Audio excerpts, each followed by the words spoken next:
మీ ఎలాంటి వ్యాపార ప్రకటనలకైనా వెంటనే మా ఛానల్ సంప్రదించండి. అందరికి నమస్కారం. నేను శిరీష. ప్రస్తుతం మనతో పాటు ఉన్నారు ప్రముఖ జ్యోతిష్య వాచస్పతి బ్రహ్మశ్రీ పోతుకూచి చంద్రమౌళి శాస్త్రి గారు. గురుగారితో మాట్లాడదాం. నమస్కారం గురుగారు. ఓం శ్రీ దక్షిణామూర్తయే నమః. గురుగారు, ఈ మార్చి మాసంలో విశేషంగా మరి మీన రాశి వారికి ఈ మాసం ఎలా ఉండబోతుందంటారు? నవగ్రహాల ప్రభావం ఈ రాశిపై ఎలా ఉంటుందంటారు? ఆర్థిక పరంగా, ఆరోగ్యపరంగా ఓవరాల్ గా చూసుకుంటే ఈ మాసం అంతా ఎలా ఉంటుందంటారు మీనరాశి వారికి? మీనరాశిలో ముఖ్యంగా మనకి పూర్వాభాద్ర నక్షత్రము, ఉత్తరాభాద్ర నక్షత్రము, రేవతి నక్షత్రము, ఈ 3 నక్షత్రాల యొక్క కలయికే మీనరాశి. అంటే మనకి మేషాది 12 రాశుల్లో చివరి రాశి మీనరాశి. అంటే ఈ మీనరాశి జలరాశి అయి అందులో శని భగవానుడు చక్కగా కూర్చొని ఉన్నాడు. పడవలో ప్రయాణం చేస్తూ ఉన్నాడు ఆయన, అందరినీ రక్షిస్తూ. మీనరాశిని వాళ్ళని మాత్రం కాస్త ఏలినాడి శని రూపకంగా భక్షించే పరిస్థితిలో ఉన్నాడు ఆయన మహానుభావుడు. కర్మలు మొత్తం నివృత్తి చేసేస్తున్నాడు, సాఫ్ చేసేస్తున్నాడు ఆయన. సంతోషపడాల్సిన వాళ్ళు ఎవరంటే మీనరాశి వాళ్ళు. అంటే అది బాధాకరమైనటువంటి విషయాలే చాలా ఉన్నాయి. ముఖ్యంగా ఆరోగ్యము, దీర్ఘకాలిక అనారోగ్య బాధలు పడుతున్నటువంటి వాళ్ళందరికీ కూడా శనిని ఆరాధిస్తే, శనిగ్రహానికి సంబంధించినటువంటి పూజలు చేసుకున్నట్లయితే, ఆయన స్తోత్రాన్ని ఆరాధించాలంటే ధైర్యం ఉండాలి. అది ఏలినాడి శని అనుభవించే వాళ్ళకే ఉంటుంది. భయంతో కూడినటువంటి ఆరాధన వలన సౌఖ్యం ఎక్కువ వస్తుంది. ఆయన అనుగ్రహం వెంటనే కలుగుతుంది మీనరాశి వాళ్ళకి. భయపడుతూ కూర్చుంటే ఉపయోగం ఉందమ్మా. భయానికి ఆపోజిట్ ఏంటంటే ఒక రకమైనటువంటి పూజలు, పునస్కారాలు, అట్లాగే వారంతటా వాళ్ళు సెల్ఫ్ రెసిస్టెన్స్ చేసుకుంటూ ఉండాలి. కాబట్టి మీనరాశి వాళ్ళు అదృష్టవంతులుగా మనం భావించాలి. శనిగ్రహ అనుగ్రహం వారి ఇంట్లో కూర్చొని వారిని, రే నాయనా ఇట్లా చేసుకో, ఇట్లా చేసుకో, నీకు ఈ సమస్య వస్తుంది, దాన్ని ఎదుర్కోవాలి, నీలో ఉన్న బద్ధకాన్ని తీసేసుకో, నీలో ఉన్నటువంటి అవలక్షణాలన్నీ పారద్రోయి, ఇట్లా చెప్పేవాడు శని భగవానుడు. తీసుకెళ్తా ఉంటాడు, ఆయనే తీసుకెళ్తాడు. మరి పూర్వజన్మలో చేసుకున్న అనుభవించేది వీళ్ళు. ఈ జన్మల్లో మరి వీళ్ళ జాతకంలో ఏదైనా దుర్లక్షణాలు ఉన్నాయనుకో అమ్మా, అవన్నీ అనుభవిస్తూ ఉంటారు. ఆయన ఏం చేస్తాడు, ఏదైనా ఒక అనారోగ్యాన్ని ఇచ్చి హాస్పిటల్స్లో పడేస్తాడు తీసుకొచ్చి. దాచుకున్న సొమ్మంతా కూడా తీసుకొచ్చి హాస్పిటల్లో తగలేసేది చేస్తాడు ఆయన. ఆ సొమ్ము నువ్వు కష్టపడ్డావు, కానీ దానికి తగ్గట్టుగా నువ్వు లేవు కదా. ఒక పూజ లేదు, పునస్కారం లేదు, నీకు వచ్చిన డబ్బులు ఒక 10 రూపాయలు బీదాబిక్కులకి దానం చేయవు, గుళ్ళకి పోవు, పునస్కారాలు చేయవు, సరైనటువంటి యోగా ధ్యానం చేయవు. ఎక్కడిస్తాడు శని? మరి ఏలినాడు శని అంటే మరి అట్లాగే ఉంటుంది. ఆయన జెండా పాతాడు ఆల్రెడీ మీనరాశిలో. ఎట్లా ఉండాలి మీరు? సెల్యూట్ చేయాలి ఆయనకి. సెల్యూట్ చేయాలంటే శనిగ్రహ స్తోత్రాన్ని బాగా చేయాలి. కొంతమంది శనిగ్రహ జపాల్ని చేయించుకోవాలి. 19,000 సార్లు ఆయనకి శమజ్ఞరగ్నివిష్కరశ్చన్నస్తవత సూర్య శంబాతోవాత్వరప అపశ్రద, ఈ మంత్రాన్ని 19,000 సార్లు బ్రాహ్మడి చేత చేయించాలి. ఇది చేసినప్పుడు ఆ బ్రాహ్మడికి జ్వరాలు వస్తాయి. ఆ శక్తి అంతా వీళ్ళకి వస్తుంది కదమ్మా. అంటే చేపిస్తూ ఉంటాను కాబట్టి నాకు తెలుస్తుంది ఆ బాధ. నేను దగ్గర నుండి చేపిస్తూ ఉంటా. అందుకనే ఏలినాటి శనిలో పూర్తిగా నిమగ్నమైన వాళ్ళు మీనరాశి వాళ్ళు. సరే, ఇది ఇట్లా ఉంది కదా, గ్రహస్థితులను మనం చూసుకోవాలి కదా. గ్రహస్థితిలో శని ఒక్కడే కాదుగా, శుక్రుడు కూడా ఈ 4 రోజులు ఇక్కడే ఉంటాడు. విశేషమైనటువంటి యోగం. జన్మరాశిలో శని ఉంటే ఎంత అవయోగమో ఏలినాడు శనిగా, శుక్రుడు ఉచ్చస్థితిని పొంది ఉన్నాడంటే వీళ్ళ కళలన్నీ కూడా అద్భుతంగా బహిర్గతం అవుతూ ఉంటాయి. ఒకవేళ అవలక్షణాలు ఉంటే అవలక్షణాలు ప్రపంచానికి తెలుస్తూ ఉంటాయి. శనితో కలిశాడుగా, అర్థం చేసుకోవాలి. వీళ్ళల్లో ఏదైనా దుర్మార్గత్వము, స్త్రీల పట్ల అసహ్యకరమైనటువంటి, అసభ్యకరమైనటువంటి ప్రవర్తనలు చేసే వాళ్ళందరికీ సాఫ్ చేసేస్తాడు ఇప్పుడే. కొంతమంది వాళ్ళ గురించి అపవిత్రంగా మాట్లాడుతూ ఉంటారు, వాళ్ళతో మిస్బిహేవ్ చేస్తూ ఉంటారు. అవన్నీ ఇప్పుడు ఎక్కువ అవుతాయి వీళ్ళకి. ఈ శుక్రుడు కూడా వచ్చి ఉచ్చస్థితిలో బలంగా ఉన్నాడు. కానీ మీనరాశి వాళ్ళకి శుక్రుడు మంచివాడు కాదు జాతకరీత్యా. జన్మరాశిలో ఉంటే మంచివాడే, ఉచ్చస్థితిలో ఉంటే ఇంకా మంచివాడు. కానీ ఆయన ఉన్న స్థానము, ఆ స్థానంలో ఉన్నటువంటి గ్రహం మంచిది కాదు. అంటే కర్మలని ప్రక్షాళన చేసేటటువంటి స్థితి. ఇంకోటి ఏంటి, వీరు ఎవరికైనా సరే స్త్రీలకి సహాయం చేసినా, ఆకస్మికంగా ఎవరైనా స్త్రీలు పరిచయమైనా అవి వేరే రకంగా వీరిని ఇబ్బంది పెట్టేటటువంటి పరిస్థితులు ఎదురవుతున్నాయి. అది కూడా ఒక రకమైనటువంటి కర్మని అనుభవించటమే. కాబట్టి చాలా జాగ్రత్తగా ఉండాలి. శుక్రుడు ఉచ్చస్థితిలో ఉన్నాడు ఏదైనా చేసేద్దామని కాదు. మీరు గనక జాగ్రత్తగా ఉంటే ఆ శుక్రుడు మిమ్మల్ని ప్రపంచానికి పరిచయం చేస్తాడు. మీలో ఉన్నటువంటి ఆ స్థితిగతుల్ని, మీలో ఉన్నటువంటి తేజస్సుని, కొంతమందికి సినిమా యాక్టర్స్ ఉంటారమ్మా, లేకపోతే నటన చతురత ఉండి వాళ్ళకి ఛాన్సెస్ రావు చూసావా, వాళ్ళందరికీ కూడా అభీష్ట సిద్ధి నెరవేరుస్తాడు. వాళ్ళకంటూ ఒక గుర్తింపునిస్తాడు శుక్రుడు ఇక్కడ ఉండడం ద్వారా. దాన్ని మిస్యూజ్ చేస్తే మటుకు కడిగేస్తాడు శని. ఎందుకంటే వెళ్ళి ఆయన పక్కన కూర్చున్నావు, నువ్వు వెళ్ళి శుక్రుడు వెళ్ళి ఆయన పక్కన కూర్చున్నావు. ఆయన చక్కగా చూస్తూ ఉంటాడు. నువ్వు జాగ్రత్తగా దాన ధర్మాదులు చేసుకుంటూ ఆయన శాంతపరుచుకుంటూ నీలో ఉన్న టాలెంట్ని కనుక బయటికి తీసుకొస్తే అమితమైనటువంటి ధనాన్ని ఇస్తాడు. అవతల వ్యక్తుల నుంచి అమితమైనటువంటి సహాయ సహకారాలను చేస్తాడు. ముఖ్యంగా మీనరాశి వారికి స్త్రీల యొక్క సహాయ సహకారాలు అమితంగా అందుతాయి. ఆకస్మికంగా పరిచయం అవుతారు, నూతన పరిచయాలు ఉంటాయి. ఆ పరిచయాల ద్వారా వీరికి సెల్ఫ్ సంబంధించినటువంటి కొంత ఆదర్శప్రాయమైనటువంటి వ్యక్తుల జీవితాల గురించి తెలుసుకునే భాగ్యం కలుగుతుంది. ఎలా కష్టపడాలి, కొంతమంది చిత్రసీమలో ఉన్న వాళ్ళకి నటన ఎలా చేయాలి, నటనలో ఏ విధమైన సామర్థ్యాన్ని ఉపయోగించాలి, ఇవన్నీ తెలుసుకునేట్టు చేసేవాడే శని భగవానుడు. కాబట్టి ఇంత యోగాన్ని వాళ్ళు కాపాడుకోవాలమ్మా.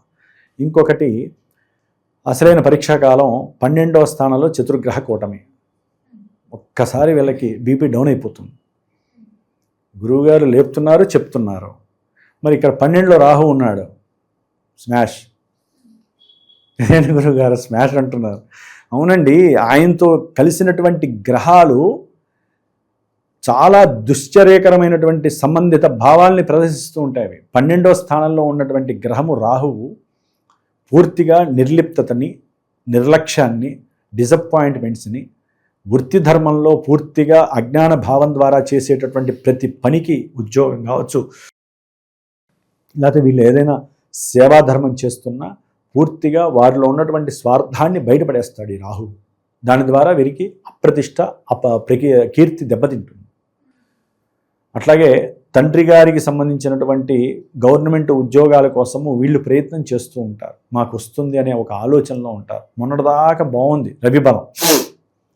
ఈ మార్చి 14 వరకు అవన్నీ కూడా ఆల్రెడీ గతిస్తూ ఉన్నాయి. అంటే జరగవు, అనుకున్నవి ఏవి జరగవు. ఆరోగ్యము ఒక రకంగా చెప్పాలంటే చాలా పాడైపోయినటువంటి పరిస్థితి మీనరాశి వారికి. అంటే లోపల నిరోధక శక్తి అంటారు కదమ్మా, రోగ నిరోధక శక్తి అంటారు చూసారా, అది పూర్తిగా రాహు యొక్క హస్తగతం అయిపోతుంది. దాని ద్వారా మోకాలకి సంబంధించినటువంటి దోషాలు కావచ్చు, లేకపోతే అరికాలల్లో మంటలు కావచ్చు మీనరాశి వాళ్ళకి, లేకపోతే హాస్పిటలైజేషన్స్ కావచ్చు, శిరో సంబంధిత సమస్యలు కావచ్చు, లేకపోతే ఉదర సంబంధిత గ్యాస్ట్రిక్ సంబంధించిన సమస్యలు కావచ్చు. ఎందుకంటే బుధుడు కూడా అక్కడే ఉన్నాడు. తల్లి యొక్క అనారోగ్య రీత్యా కూడా వీరు హాస్పిటల్స్కి వెళ్ళాల్సిన పరిస్థితి వస్తుంది. భార్యతో ఎడమొహం పెడమొహం కాదు, అసలు విడిపోవాలనే ఆలోచనలు వస్తాయి భార్యాభర్తలు ఇద్దరికి. మళ్ళీ భార్య అంటే వాళ్ళ కోపాలు వస్తాయి.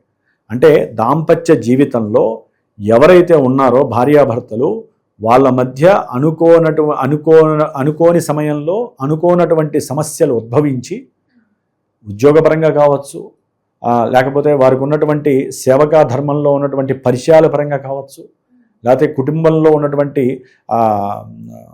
పరిచయాలు ఉంటాయి, అంటే బంధుమిత్రాదుల యొక్క అనుకూలతలు సరిగ్గా లేకపోయినా వారి యొక్క ఘోషల పరంగా వీరి యొక్క కుటుంబంలో చీలికలు వచ్చేస్తాయి, విడిపోయే సందర్భాలు కలుగుతాయి. కొంతమంది కుజుడు కూడా కలిసి ఉన్నాడు ఇక్కడ 12లో. విపరీతమైనటువంటి ఆర్థిక ధన నష్టాలు కలుగుతాయి, మోసపోవటం అంటారు. కుటుంబంలో వీరు ఏది మాట్లాడినా బుస్సుమని లేవటం, కోపం రావటం, కుటుంబంలో వీరి మీద అనాగరిక భావం కలుగుతుంది. అసలు నువ్వు మనిషివేనా అనేటటువంటి మాట పడాల్సి వస్తుంది మీనరాశి. అంటే కుజుడు అక్కడ రాహుతో కలవటం, రవితో కలవటం ద్వారా వీరి యొక్క కర్మరాహిత్యంలో భాగంగా వీరి యొక్క సెల్ఫ్ ఔన్నత్యము, వ్యక్తిత్వ ఔన్నత్యము దెబ్బతింటంలో ఫస్ట్ ఉంటారు వీళ్ళు మీనరాశి వాళ్ళు. కాబట్టి చాలా జాగ్రత్తగా ఉండాలి. తండ్రితో విరోధము, తండ్రికి సంబంధించినటువంటి ఆస్తిపాస్తుల విషయంలో అన్నదమ్ముల మధ్య భగ్గుమనేటటువంటి విభేదాలు, ధన సంబంధిత ఇష్యూస్, అట్లాగే ఏదైనా దూర ప్రయాణాలు, కొత్త ప్రదేశాలకి వెళ్ళాలని చెప్పి ధనాన్ని ఎవరి దగ్గరైనా తీసుకొని అవి కూడా అప్పులమయంగా అవ్వటము, ఆ ప్రయాణాల యందు ఎన్నో రకాలైనటువంటి దుస్సంఘటనలు అనుకోకుండా జరగటము, దాని ద్వారా వీరు ఆ ప్రమాదాలని తట్టుకోలేక ఇబ్బందులు పడేటటువంటి పరిస్థితులు, ఇటు ఆర్థికపరమైన బడ్డెన్స్, బయట నుంచి డబ్బులు తీసుకొచ్చారు, దూరం వెళ్దాం అనుకున్నారు, అది కాస్త ఇబ్బందులు. చదువుకునేటటువంటి విద్యార్థులకి అయితే కనుక మతిమరుపు, లేకపోతే ఉన్న జ్ఞానం కన్నా అధికమైనటువంటి జ్ఞానం ఎక్కువైపోయి కొంతమందికి పిచ్చి పట్టే పరిస్థితి కూడా వస్తుంది. కాబట్టి కొంచెం జాగ్రత్తగా తగ్గి చదవాలి, కంట్రోల్ చేసుకోవాలి. ఎందుకంటే అమ్మ బుధరాహుల యొక్క సమ్మేళనము, ఇక్కడ 4 గ్రహాలు, కుజుడు, బుధుడు, రాహువు, రవి, వీళ్ళు ఏమేం చేస్తారనేది చెప్పడం అంత సాధ్యమైనటువంటి విషయం కాదు. పూర్తిగా నెగిటివ్ ఎఫెక్ట్స్ ఇవ్వడానికి అవకాశాలు ఉంటాయి. కొంతమంది ఉద్యోగాలకి ప్రయత్నాలు చేసి పూర్తిగా డల్ అయిపోతూ ఉంటారు. వీరు రాసినటువంటి ఎగ్జామ్స్లో అవకతవకలు జరిగి అది పనిచేయదు అని చెప్పి గవర్నమెంట్ డిక్లేర్ చేస్తుంది. దాంతో వీళ్ళల్లో నిర్లిప్తత వస్తుంది. దాని ద్వారా కొంతమంది అఘాయిత్యాలకి పాల్పడే అవకాశాలు ఉంటాయి. కాబట్టి ముఖ్యంగా ప్రయాణాల యందు చాలా జాగ్రత్తగా ఉండండి. వీరు ముఖ్యంగా గ్రహాలన్నిటికీ, ఎందుకంటే అక్కడ గురుబలం కూడా లేదమ్మా. చతుర్థంలో ఉన్నటువంటి గురువు తల్లి యొక్క ఆరోగ్యాన్ని, విద్యలో వీరికి సరైనటువంటి ప్రావీణ్యతని ఇచ్చే పరిస్థితి కూడా లేదు. మార్చి 11 నుంచి కొంతవరకు అనుకున్న విద్యలో వీళ్ళు ప్రస్ఫుటమైనటువంటి జ్ఞానాన్ని ఇవ్వడానికి అవకాశం ఉంది. కానీ గ్రహాలు ఏవీ సరిగ్గా లేవు. ఒక కారులో ఉన్నటువంటి కేతువు మాత్రం అనుకూలంగా ఉన్నాడు. కాబట్టి గణపతి అనుగ్రహం మిమ్మల్ని కాపాడుతుంది. గణపతిని ఎక్కువ తలుచుకోండి. ఈ గ్రహాలన్నిటికీ జపతపాదులు చేసుకోవటము, గ్రహాలన్నిటికీ దానాలు ఇచ్చుకోవటము, చివరికి శుక్రుడికి కూడా జపం చేయించుకోవాలి, తప్పదు. ముఖ్యంగా వీరు ఏలినాటి శని దోష నివారణార్థమై ఒక బ్రాహ్మణుడికి జపం చేయించి, అదే ఈ గ్రహాలన్నిటికీ చేయించి, శనీశ్వరునికి దానం తీసుకునేటటువంటి వ్యక్తిని ఇంటికి పిలుచుకొని కాళ్ళు కడిగి నెత్తి మీద చల్లుకొని ఆ నీళ్లు, ఆ బ్రాహ్మడికి సంబంధించిన ఐటమ్స్ ఉంటాయి కొన్ని, అవి ఏ గురువు ద్వారానే తెలుసుకొని దానం ఇచ్చేయటం చాలా విశేషం. అట్లాగే రాహువు, దుర్గాదేవికి సంబంధించిన హోమం చేసుకోండి, సప్తసతి పారాయణ చేయించుకోండి, లేదా దుర్గాదేవి అష్టోత్తరం నిత్యము జపించండి. ఆ తల్లి అనుగ్రహం ఉంటే ఈ 12లో ఇందాక నేను చెప్పినటువంటి దుర్లక్షణాలు, దుర్యోగాలన్నీ కూడా మాయమైపోతాయి. గురువుగారు ఏం చెప్పారు, నాకేం జరుగుతుందని చెప్పి మీరే అనుకుంటారు. ఒక్క దేవి అనుగ్రహము కలిగితేనే మీనరాశి వాళ్ళు బయటపడతారు. హనుమాన్ చాలీసా ఒకసారి కాదు 11 సార్లు చదవండి రోజు, తప్పులేదు. మీకున్న సమయంలో అరగంట కేటాయించండి. అమితమైనటువంటి ఆరోగ్య శక్తి వస్తుంది. భార్యాభర్తల మధ్య సంబంధ బాంధవ్యాలు స్థిరంగా నిలబడే అవకాశాలు ఉంటాయి. లేకపోతే ఎన్నో రకాల కోర్టు కేసులు మిమ్మల్ని ఇబ్బంది పెట్టి జైల్లో కూర్చోబెట్టే అవకాశాలు ఉంటాయి. భార్యాభర్తలు మాట్లాడుకునే సంభాషణ కూడా చాలా జాగ్రత్తగా ఉండాలండి. దానికి సుబ్రహ్మణ్యేశ్వరుడే మీకు శ్రీరామ రక్ష. ఇద్దరూ ఒకవేళ సరైనటువంటి సాంగత్యం సరిగ్గా లేకపోతే, సంతానపరంగా ఇబ్బందులు పడుతున్నా, కుటుంబంలో గొడవలు అవుతున్నా, వెంటనే సుబ్రహ్మణ్య స్వామి దేవాలయాలు ఎక్కడ ఉంటే వెళ్ళి భార్యాభర్తలు ఇద్దరు వెళ్ళి అభిషేకం చేసుకొని కూర్చొని కాసేపు మాట్లాడుకొని వస్తే ఆ శక్తి మీకు వరంగా లభిస్తుంది. లేకపోతే ఇవేమి చేయకుండా మా దారి మాదే, మా డబ్బు గురించి మేము తాపత్రయపడతామంటే ₹1 మిగలదు, ఉన్న డబ్బులన్నీ నష్టపోయే అవకాశాలు కనిపిస్తాయి. గురుగారు, మొత్తం మీద ఈ మాసంలో మీనరాశి వారికి ఎలా ఉండబోతుంది, ఎలాంటి జాగ్రత్తలు తీసుకోవాలి, ఎలాంటి పరిహారాలు కూడా చేయాలో తెలియజేసినందుకు ధన్యవాదాలండి. శుభమస్తు. శ్రీమాత్రే నమః.